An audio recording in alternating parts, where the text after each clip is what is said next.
You're listening to the Blood, Sweat, and Business podcast, featuring real business owners telling real stories about their real business experiences.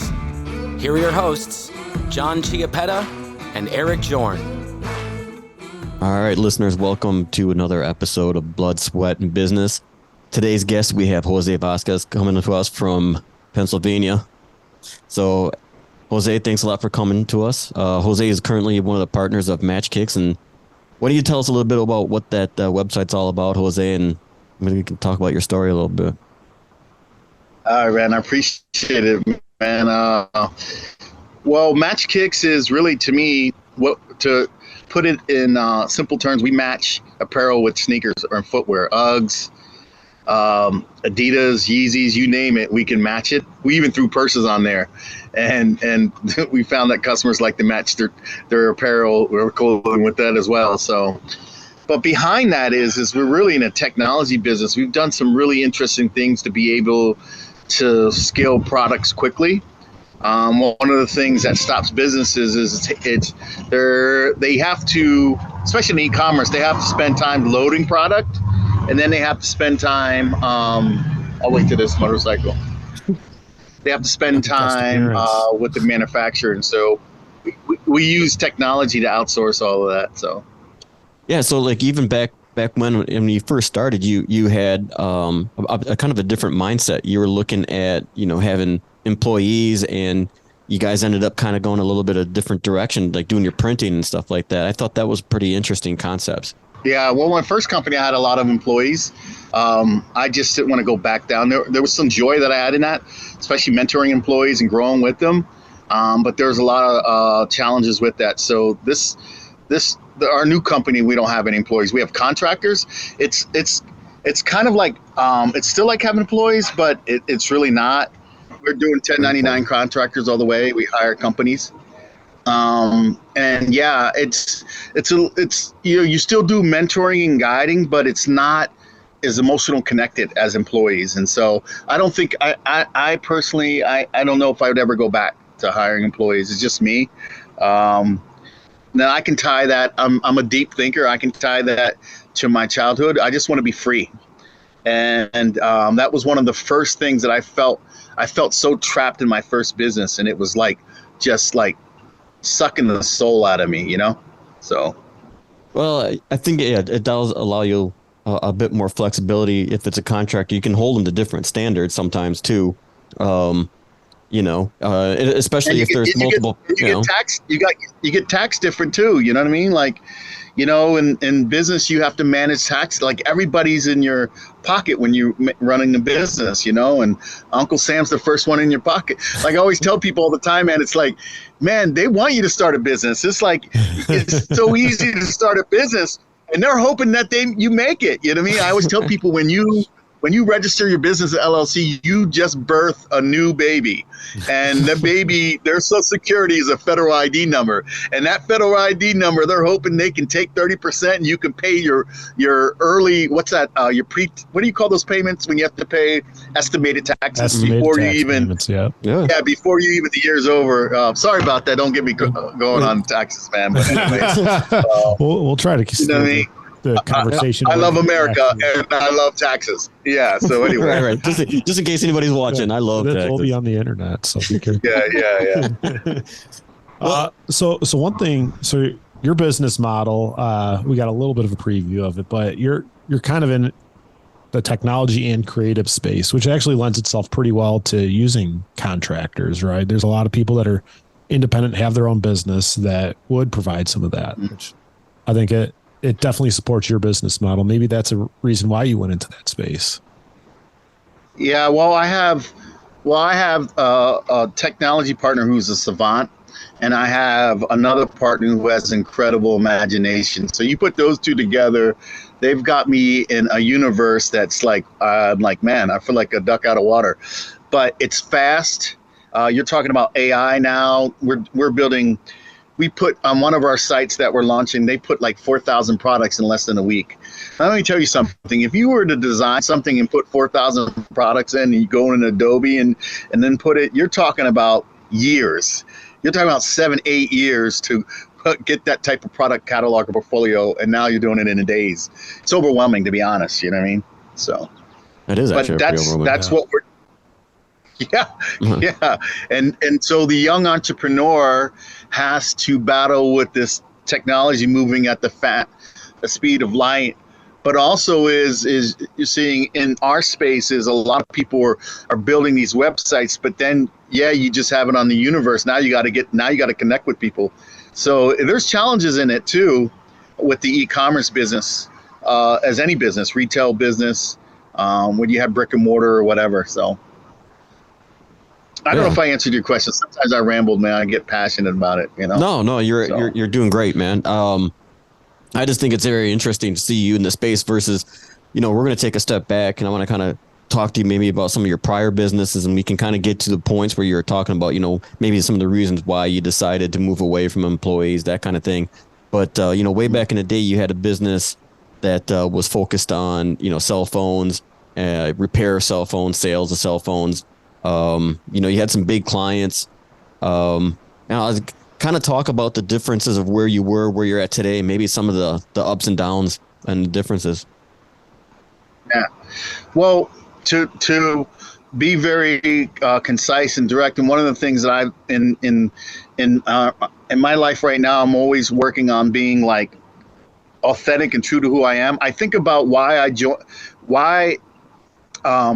I got into communications. Well, I got into communications because my dad was a switchboard operator for Converge, and he was making like $1,000 a week back in the 70s or something like that, right? And I just knew that most of my family was dirt poor, and we were living like the George Jeffersons moving on up. For anybody who knows, that's the old sitcom show.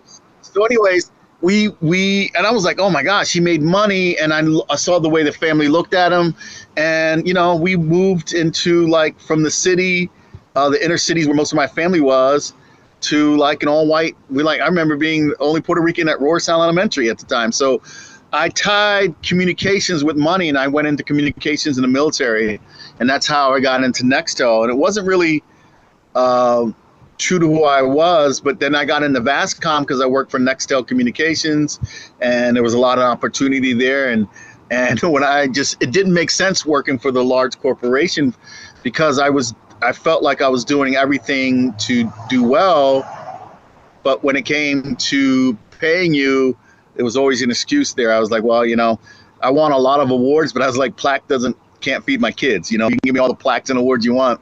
And I started Vazquez. So, fast forward, Vazquez at its prime, I'm owning multiple properties. Company is doing millions and it's very profitable, and I'm married, I have a beautiful wife and daughter. I mean, I'm living the Puerto Rican dream, you know what I mean? Like, but I went to Puerto Rico and I stayed there for about a week, and I came home and I stayed in my bed in deep depression for 2-3 weeks. And I said, Tracy, she's like, what's wrong? And I'm like, man, I have this time, because I had time. I had a president running it, and I had time in my hands. So I looked at myself in the mirror. I don't even like who I am as a person. I don't even like this company that I have, and I feel trapped with all these employees. And now it wasn't nothing against employees. I was like, oh my gosh, like, I don't even know how to get out of this. And I was just like self-sabotaging my first company. So really, I was like, and when it went under, I was like really relieved. So it's not all that different from a mindset standpoint than most small business owners. One of the reasons why a lot of them go into business for themselves is freedom, right? When you work for big corporate, you're still got the corporate chain around you. And then you go out to business for yourself, right? You think you're going to make your own hours, set your own, choose your own customers, but then you got to pay bills, right? And that tends to start dictating. Well, yeah, that too. But what also is that I always tell people, be careful of freedom. If you're not ready for freedom, I'm talking about waking up and you don't have an alarm clock to press or be anywhere in life and just look yourself in the mirror. That's scary. That's like entrepreneurship, man. It gets you to that freedom if it's done right, because everybody has a glorified job. A lot of entrepreneurs have a glorified job. They're like, yeah, it was like, I sell in a suit, but but I turn around and go in over coveralls and I install the product, right? Mm-hmm. But an entrepreneur who's not in the business every day, but working on it, you have a lot of time to think and a lot of time to do self-reflection. And a lot of people aren't right. It's like the same thing if you work for somebody, you don't want to retire, because you don't want to see what that looks like sitting still. And I had to learn to sit still, and I had to learn to love myself. Because at the end of the day, entrepreneurship doesn't really excite me, but the freedom does. The freedom excites me. The freedom excites me, and not have to deal with any bull crap.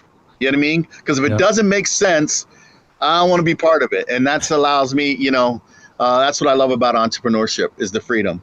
So like I said, I'm here talking to you in Pennsylvania, and my company's making money right now, or I could be trading hours right now, So yeah, one of the saddest things is when you talk to a business owner and they say, if I'm not working, I'm not making any money.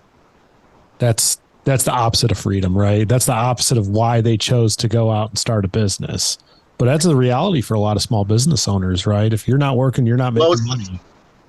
Well, it's fear. It's fear. It's fear. That's all. It's fear driven. I got to tell you, man, I want to tell you some stories, man. You people are like, I remember waking up in a severe anxiety attack. And I'm like, Tracy, I feel like I'm going to run out of money. At the time, I had like $400,000 in the bank. No debt, right? So that's better than like maybe 90% of America. And I was stressed out about making money. So I would go hustle and do all this extra stuff. And what entrepreneurs are doing is driving themselves exactly where they don't want to be, because they're waking up not in opportunities, but the fear of money. Mm-hmm. And the fear of, I got to go make this hustle. I got to go do this. And yeah, it gets addicting, man, but it also gets pressure on you versus sitting back and saying, okay, how can I build this and where do I want to go with this, So. Totally. Yeah, absolutely. I mean, I can't remember who wrote it, but there was one of the books that we were reading that was talking about if you're not making money while you're sleeping, then you're not really making money. I think that's almost every business book. Yeah, it was a pretty impressive book, but it took you a lot to get there, Jose. You know what I'm saying? And I kind of remember it did. Good. I just remember you read a lot of books. You implemented a lot with your team. Those are some of the things that because I was just going out on my own at the same time.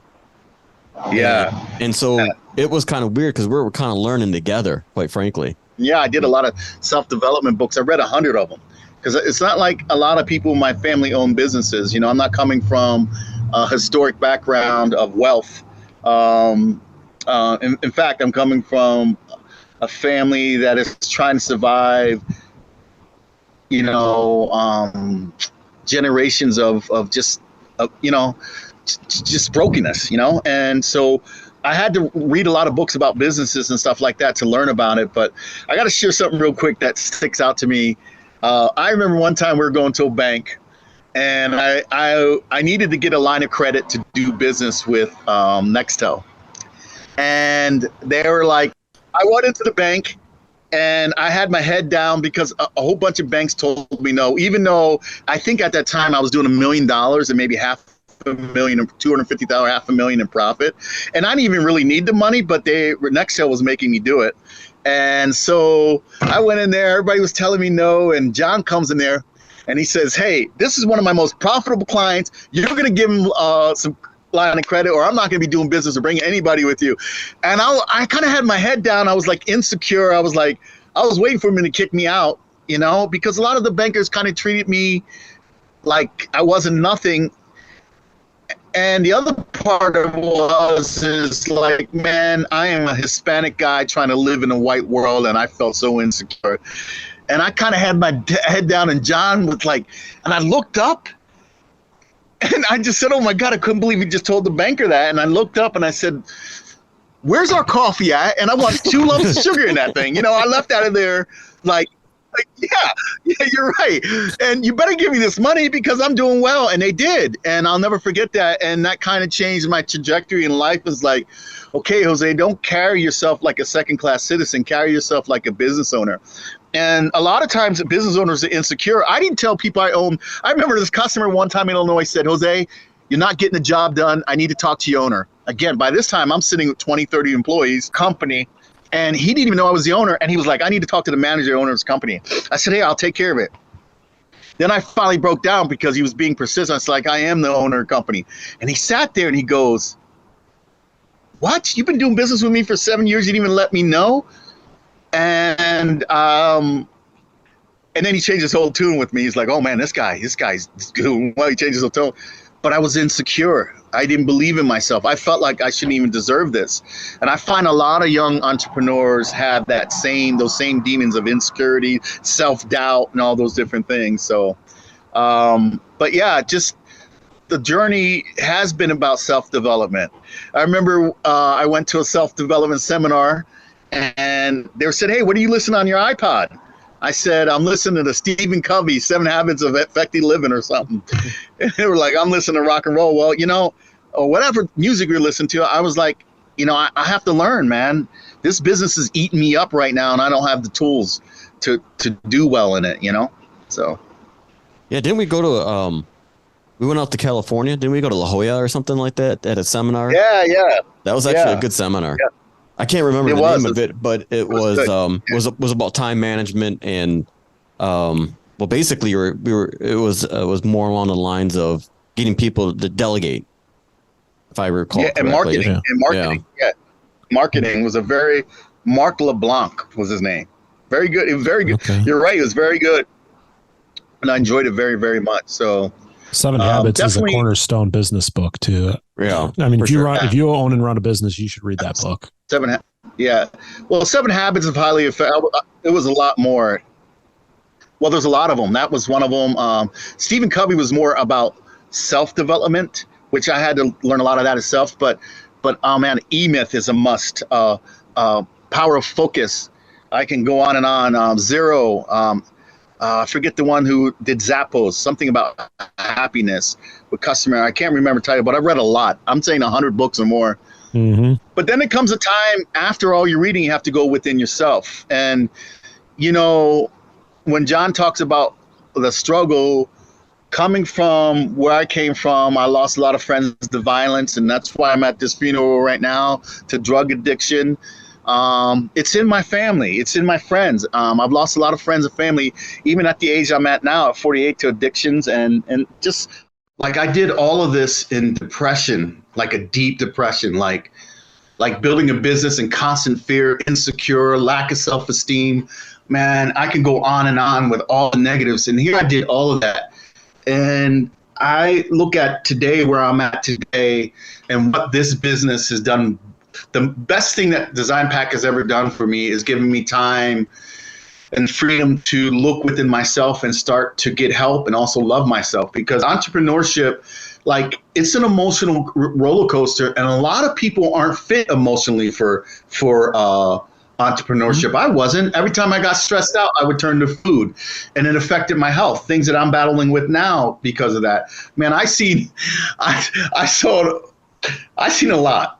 But I saw a business owner one time, an employee told him F you, and he picked up an employee and choked him out. Guess what happened? He got arrested, and he had to go to court and deal with all those issues. You're going to have employees steal from you, take advantage of you, and do those things. You got to have some type of emotional balance, emotional intelligence, and all of that. So, those are things that I learned along the way. But I'm sitting here with excitement because it's like, oh my gosh, Jose, you did all dark. What can you do in the light? And that's what I'm really excited about. So this next chapter of business.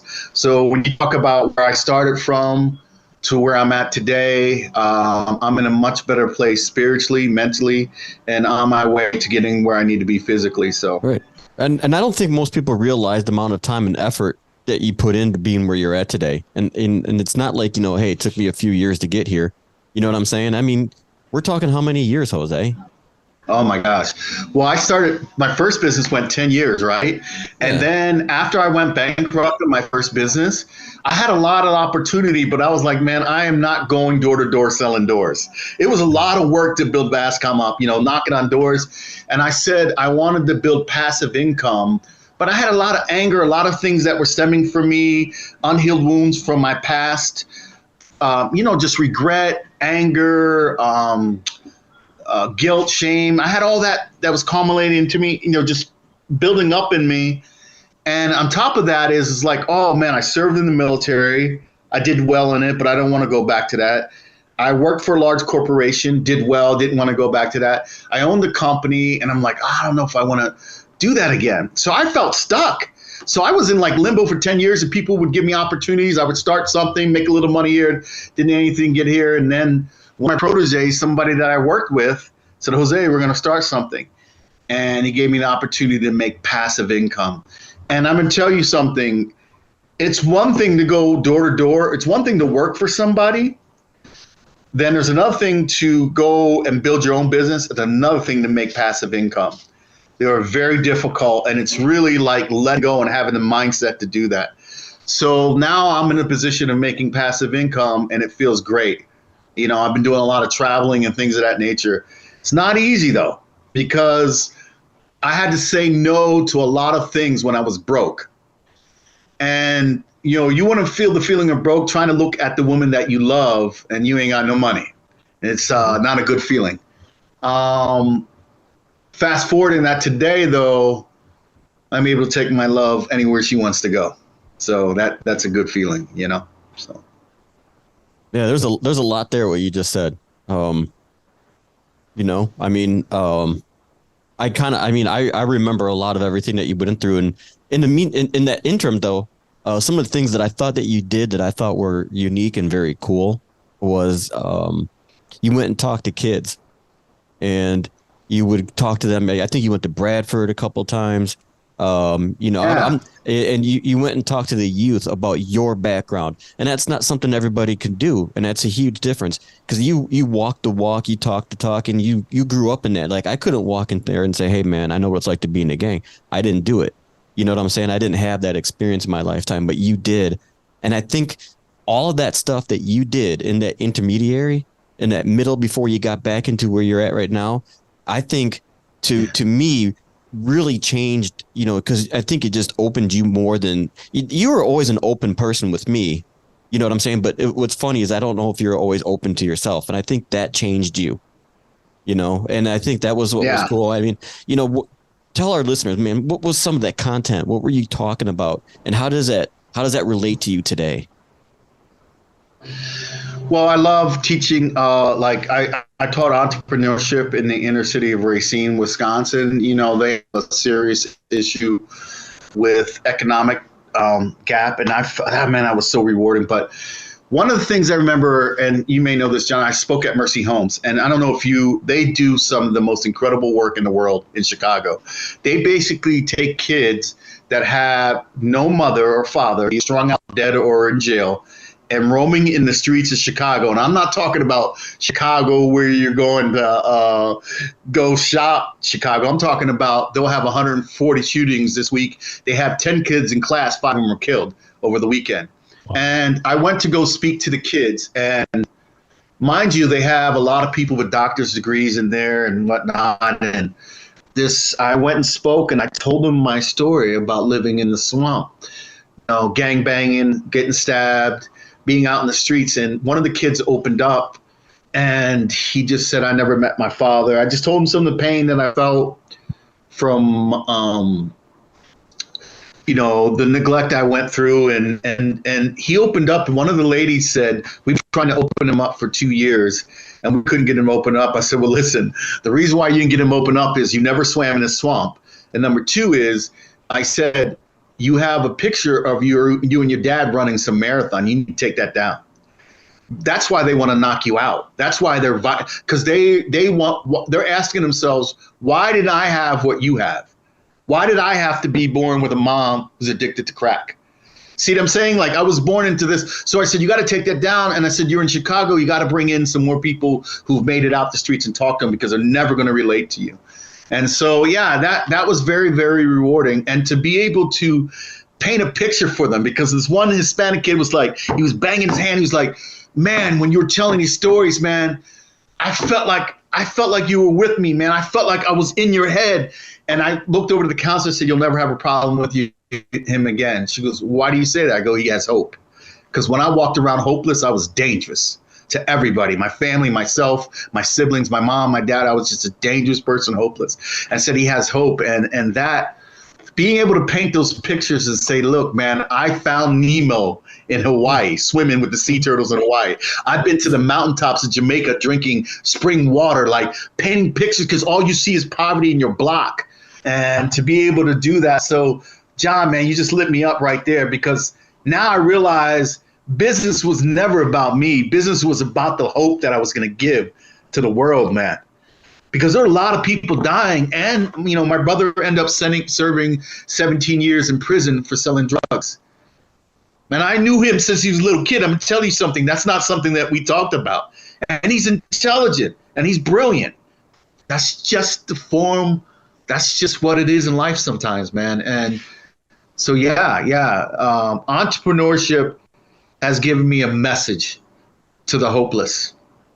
Yeah. For sure. Thanks for bringing that up, John. Yeah, no problem, brother. No, I think that's real important, because I think that people always have this, you know, this rosy picture of owning your business, and this, and you know, you're gonna, you know, read a few books, you know, maybe you got a couple good accountants around you, you know, or whatever, or you get some good people, and it's going to be a kind of a nice little walk down a primrose path, and you know, it's not that all the time. I think people, once you start getting into it, realize that, you know, for every good day you have, you might have 7 bad days. Mm-hmm. And, you know, it does change and it does get better the more you're able to deal with it. But I think being true to yourself and true to yourself at heart, I think is huge in that development. You know, there's still things today that I might be going, man, I'm not sure if I really want to do this. But I feel like now, you know, versus when I was, you know, starting out and it took anybody that could fog up a mirror. You know, I was like, now I feel like I can actually choose the clients that I want to work with, because I know that we're going to be successful together. But it took a long time to figure that out. Yeah, definitely. Because you have that insecurity, you're going to run out of business. You got to take all the business that you want, you know? Yeah, man. I tell people all the time, man, listen to me. There are a lot of sheep. And I don't mean this to put people down. I mean this, I'm saying this, they're sheep because maybe I'm jealous. They can go work somebody, make their 6 figures a year, take their 2 vacations a year, have the picket fence and go home. Man, I tried working for somebody, man. And I wish I could be that. And I probably would do that because it's less stress. But man, a lion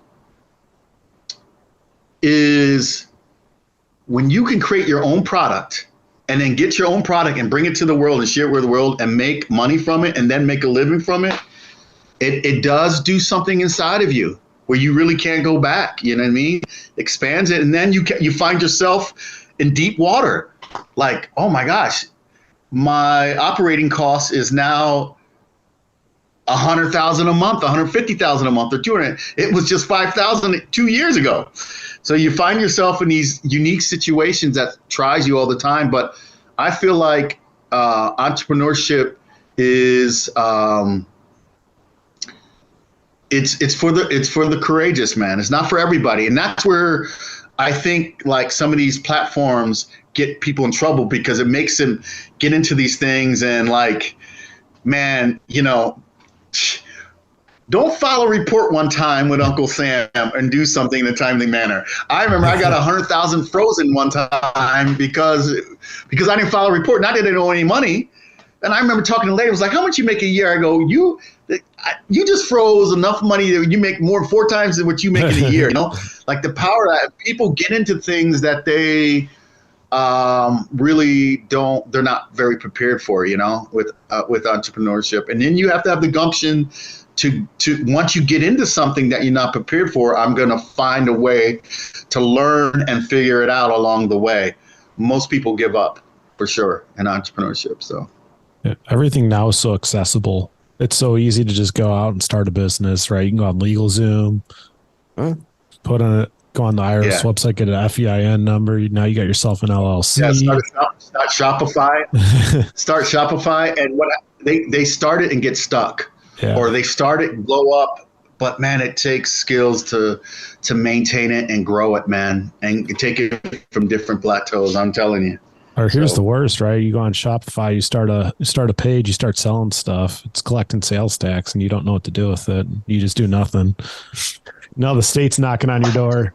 Oh yeah, you think? Where's that sales tax? That $30,000 in sales tax because you sold. Yeah, you think Uncle Sam is bad? Yeah. No, the state tax collector is even worse. Get a little scary out there. Yeah, and the estate. I remember some representative at the state of Wisconsin. We put more people out of business, and like they kind of said it like bragging. I'm like, but people.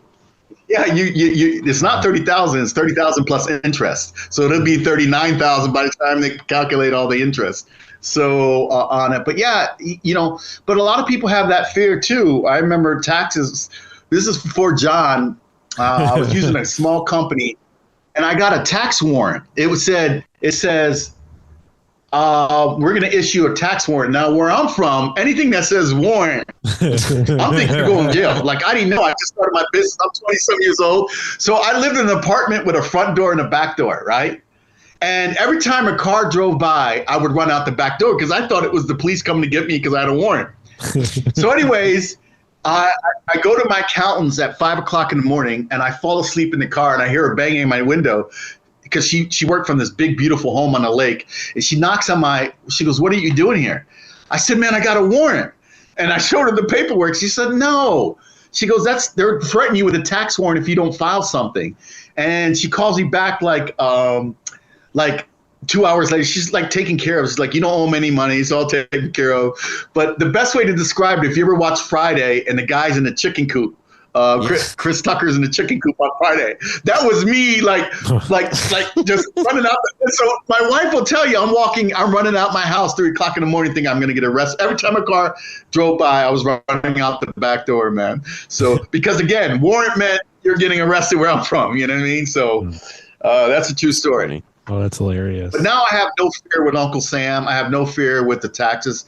I may not like paying them. I hate paying them. John knows that probably most, but I don't fear them anymore.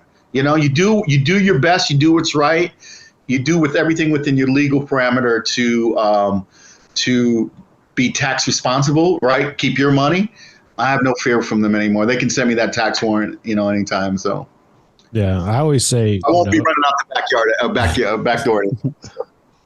You have to deal with, if taxes are a problem for you, that's generally a good problem to have, right? If having to pay. That's a good point. That's a good point because you're actually making money, right? You're making money past your deductions, right? So if you don't owe any taxes at all, that means you're just breaking even all the time. And I see a lot of people stuck that way. They're making $100,000 a year, but their bills are $101,000, right? So, or they go out to the dealership, gratefulness of being car. They go spend it, right? Because they don't want to pay taxes. But then you got no cash, you got no equity, you got no skin in the game. Yeah. I've been there, done that too. You do all those things, and now it's like, okay, pay your taxes, but also pay yourself first. That's one thing I've learned. One of the things that led me into a deep depression is I think I made in total in 10 years, like 13.5 million with Vazquez, and I had nothing to show for it, man. And I had some really profitable years. And, man, it's one thing to say, man, hey man, I made $50,000, $30,000 this year and I'm broke. It's another thing to say, man, we did $2.some million and I have no money. And I learned such a powerful thing. It's not what you make, it's what you keep. So I don't care how little money I make, I will pay myself first and work it out with the rest, So, and that's something I drill with my partners all the time. I was like, we will pay ourselves first. Everybody's going to get their money. We're not going to do anybody wrong. But man, I'm not taking on the stress to not pay ourselves. You know what I mean? So, yeah. That's one thing I learned, pay myself, It's so important as a small business. And then put it away. Yeah. Yeah. You got to take care of yourself first, right? And that's not just financially, but mentally, physically, you hit on all those earlier that if you're not functioning at 100%, how can you be giving 100% to your business? You can't. Exactly. and that led to me to my health. Prior to me starting my business, man, I was an athlete in the Army. I played softball for Army teams. I boxed. I did a lot of things. And I started my business, and all of a sudden I was working 70, 80 hours a week, eating McDonald's, stuff I really didn't do too much while I was doing things. And all of a sudden I gained all this weight. I remember the first time I went and I had heartburn. I went to the hospital. I thought I was dying because I didn't have heartburn until I was like in my 30s. So I didn't know what that was. They were like, "Oh, you got heartburn." I was like, "What? Is that what it feels like?" Because I remember people used to tell me that. And, I let myself go. And I fast forward today, I emailed my business partners maybe 4 weeks ago and said, "Look, I'm taking a few weeks off. I'm working on myself, and I'm rearranging my schedule. I'm doing what's best for my overall health." Because a lot of times entrepreneurs put that on the back end. And man, you suffer. You have to deal with that anxiety of not being in the best shape, and it doesn't get any easier as you get older. So, and yeah, man, we went on a partner retreat, man. I cooked a lot of stuff with vegetables and fruits for my partners and I. They're younger than I am, but I don't want them to go through what I went through. It was like, hey, start that now, So, yeah. It's a commitment to make sure that you take care of yourself physically, working out, eating right. It's not, I think you're right though, Jose, like when the way you were working, and I even think about like, prior tax seasons when we would put in the hours, it's so easy to eat garbage and just, get that fast food and, put it down and stuff like that. And then what happens is it just snowballs. And you just keep on doing it. You just keep on doing it. Yeah. Because it's so easy. Well, entrepreneurship, I've learned, and this is one thing I want everybody to understand in entrepreneurs, especially the new ones, investing yourself is investing in your wealth. It really is investing into your business. So the number one investment that you can do is in yourself. I had to figure that out because I was like, I'm going to put more hours in. Well, shit, if you put more work and more hours in, you get stuck. That's because you need to expand your mind more. You need to step back and open yourself up more. And that is, now it only took me is my 21st or 22nd year in entrepreneurship, but I'm really investing in myself, man, first. Doing things, like I said, I woke up this morning, did almost an hour of meditation, went and rode my bike in some beautiful countryside, 13 miles with my wife. Just really, eating some fruits and vegetables and some walnuts. Just those are the type of things. And then, I had a conference call for business, you know what I mean? Mm-hmm. But all that has to happen now before I have anything. Because if I don't have my health, I'm going to be in constant insecurity, have my family in constant concern and things of that nature. So one thing I want to know, entrepreneurship, I wish somebody would have told me when I first started is, Jose, investing in yourself will help you go to new plateaus in business more than anything else. So that's cool. I don't know. We might be kind of at our back end. I don't know if we're close to an hour. I'll be honest with you. I can't even tell where we're at. But before we left, I kind of wanted to talk about your latest concept of what you guys got going on with the new business that you want to roll out. If you don't mind talking about that, I know you might. I don't know if you. Yeah. I thought it was actually a cool thing.